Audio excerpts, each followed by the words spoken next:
World obesity day, ವಿಶ್ವ ಸ್ಥೂಲಕಾಯ ದಿನ. ಭಾರತದಲ್ಲಿ ಮಕ್ಕಳಲ್ಲಿ ಅಂಡರ್ ನ್ಯೂಟ್ರಿಷನ್ ಅಥವಾ ಅಪೌಷ್ಟಿಕತೆ ಎಷ್ಟು ಕಾಮನ್ನು, ಈಗಿನ ದಿನಮಾನಗಳಲ್ಲಿ ನಮ್ಮ ದೇಶದಲ್ಲಿ ಒಬೆಸಿಟಿ ಅಥವಾ ಸ್ಥೂಲಕಾಯ ಮಕ್ಕಳಲ್ಲಿ ಅಷ್ಟೇ ಕಾಮನ್. ಒಬೆಸಿಟಿ ಮಕ್ಕಳಲ್ಲಿ ಏಕೆ ಚಿಂತಾಜನಕ? ಮಕ್ಕಳಲ್ಲಿ ಇಂದಿನ ಒಬೆಸಿಟಿ ಅಥವಾ ಸ್ಥೂಲಕಾಯ ಮುಂದೆ ಅವರ ಭವಿಷ್ಯದಲ್ಲಿ ಅವರಿಗೆ BP, ಸಕ್ಕರೆ ಕಾಯಿಲೆ ಹಾಗೂ ಲೋ ಸೆಲ್ಫ್ ಎಸ್ಟೀಮ್ಗೆ ಕಾರಣವಾಗಬಹುದು. ಎಸ್ಪೆಷಲಿ ಹುಡುಗಿಯರಲ್ಲಿ ಅವರ ಭವಿಷ್ಯದಲ್ಲಿ PCOD ಪ್ರಾಬ್ಲಮ್ನಿಂದ ಸಫರ್ ಆಗುವಂಥ ಚಾನ್ಸಸ್ ಇರುತ್ತೆ.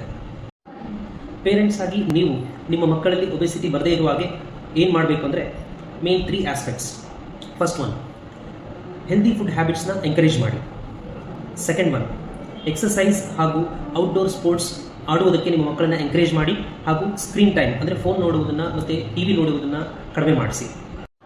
Third one, good quality sleep. ನಿಮ್ಮ ಮಕ್ಕಳು ದಿನಕ್ಕೆ ಕನಿಷ್ಠ 8 ರಿಂದ 9 ಗಂಟೆಗಳ ಕಾಲ ಒಳ್ಳೆಯ ಕ್ವಾಲಿಟೀಸ್ ನಿದ್ರೆಯನ್ನು ಮಾಡ್ತಾ ಇದ್ದಾರೆ ನೋಡ್ಕೊಳ್ಳಿ. ಬಿಕಾಸ್ ಸರಿಯಾಗಿ ನಿದ್ರೆ ಆಗದೇ ಇದ್ದರೆ ಅವರಿಗೆ ಮಾನಸಿಕ ಒತ್ತಡ ಆಗಿ, ಸ್ಟ್ರೆಸ್ ಆಗಿ, ಅದರಿಂದ ಕೂಡ ಹೆಚ್ಚಾಗಿ ತಿಂತಾರೆ. So all the best for your child's future.